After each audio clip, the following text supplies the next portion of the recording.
Manual do Mundo Moderno, com Lia Bock. Vou seguir o manual, fazer como sempre. Ela tá aí do lado. Eu ia dizer, bom dia, Lia. Você tá aí do lado, apareceu na minha tela, aqui na tela de todo mundo. Tudo bem, bom dia. Sim, bom dia. Bom, hoje a gente vai falar de eleições, né? Não podia ser diferente. Que bom, mas esse é o tema bom.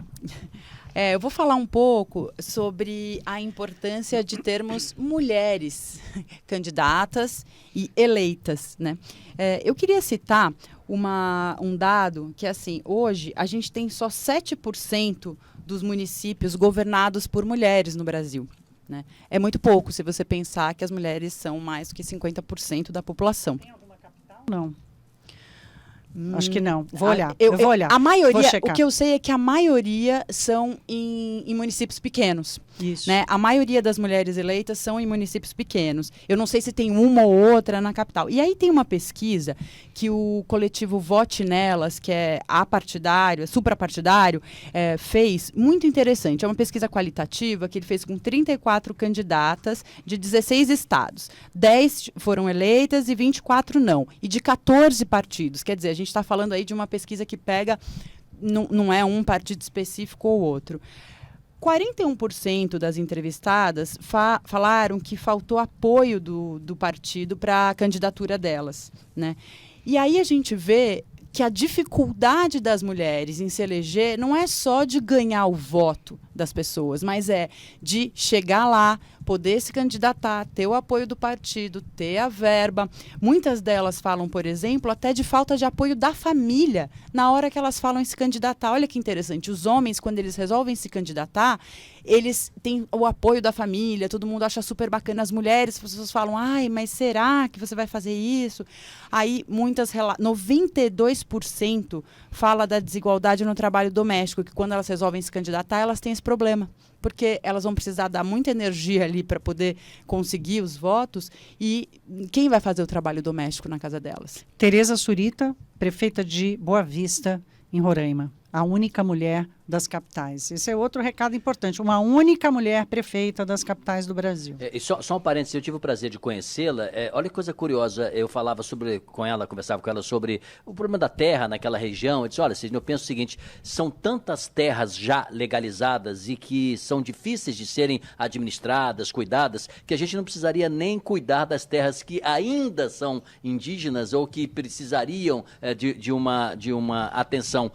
Ou seja, ali naquela região, a afirmação do conhecimento é muito importante e ela se reelege com muita frequência, mostrando, portanto, pelo visto que o povo acha que a gestão dela é positiva, né? Ela é capacitada e tem condições, como muitas outras no mundo já comprovaram. Exatamente, Cid. Essa é a questão. Muita gente fala assim, as mulheres querem igualdade, então qual que é a diferença de ter uma mulher ou um homem governando, né? Um estado ou uma cidade? Tem muita diferença, né? Somos diferentes mesmo. E hoje a gente vê, por exemplo, os países que são governados por mulheres tiveram um melhor enfrentamento à pandemia. Isso é um dado real, né? Então, existe uma diferença.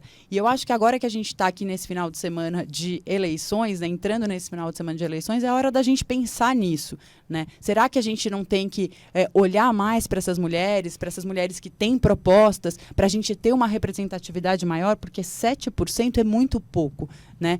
Buscar uma igualdade maior nessa hora, e eu acho que a gente vai ter um resultado muito positivo. Mas igualdade de oportunidade, me parece que é muito sensato aceitar que sim, mas eu acho que tem uma agenda, uma vasta agenda, que a mulher pode marcar a diferença justamente por ser mulher. Tem uma temática, por exemplo, vimos agora há pouco mesmo, né, quando as mulheres são interrogadas só por homens, como é que os homens tratam as mulheres. Essa é uma agenda que pode ser perfeitamente colocada no parlamento, colocada na prefeitura, no governo estadual, na presidência da República, caso uma mulher sensibilize em colocar esse tema na agenda. Exatamente. Você pega a ideia de se ter absorvente, quase como uma cesta básica. O homem pode ser que ache que isso é totalmente dispensável. Vai conversar com uma mulher. Existem mulheres no Brasil, Lia e Thaís, que sequer saem de casa no período menstrual porque elas não têm condições de fazê-lo e ficam em casa porque não se tem minimamente o absorvente. Então, são temáticas perfeitamente adequadas e fundamentais e que para a mulher elas falam muito mais alto, né? E a diversidade, ela é muito rica, né? Ela só tem a acrescentar quando a gente tem a maioria de homens velhos, brancos, né? Dentro de uma Câmara de Vereadores, por exemplo, a gente tem pouca diversidade, a discussão fica mais pobre mesmo, né? E aí, eu acho interessante a gente falar também da dificuldade dessas mulheres depois que elas são eleitas, né? Muitas delas relatam muito sofrimento e desrespeito. Bom, a gente vê, inclusive... No Congresso Nacional, no isso Congresso acontece. Nacional. No Senado Federal, a Casa da República, todas as senadoras relatam machismo estrutural, né, que acontece. Exatamente. Você imagina nas câmaras de vereadores, nas assembleias legislativas. E como a gente muda isso? Tendo mais mulheres, ocupando mais esse espaço e mostrando que não vai dar para calar, né, metade da população, que vai ser preciso respeitar, né, que vai ser preciso tratar de forma respeitosa. E eu acho que agora que a gente vai votar, né, no domingo, é importante a gente pensar sobre esse assunto. Olha, tem um dado aqui que apenas uma em cada 10 candidaturas a prefeitos é uma mulher. Ou seja, mas tem...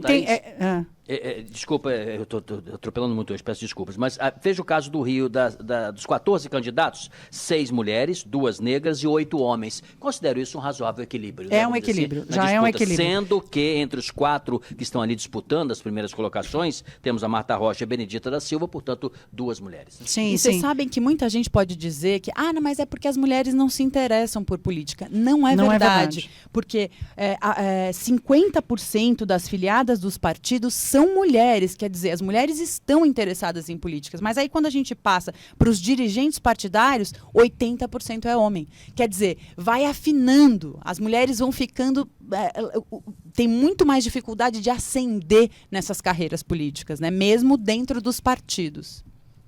É isso. Olha, no domingo vamos votar. E aquele movimento que acabou surgindo aí depois do caso do julgamento da Mariana, né, que foi exposto, acabou nascendo um movimento para que mulheres votassem apenas em mulheres, né, Lia? Essa coisa cresceu nas redes sociais, né? Exatamente. Muita procura por mulheres candidatas. Eu mesma fui fazer isso, fui atrás de uma mulher, já escolhi a minha candidata a vereadora aqui em São Paulo. E não só mulheres votarem em mulheres, mas homens que também simpatizam com essa causa, que simpatizam com a causa feminista e que querem a igualdade, também estão buscando essas candidatas, né, para ter uma representatividade, para ter uma igualdade, porque isso não é só para as mulheres, né? Isso é uma coisa para todos, é para a sociedade.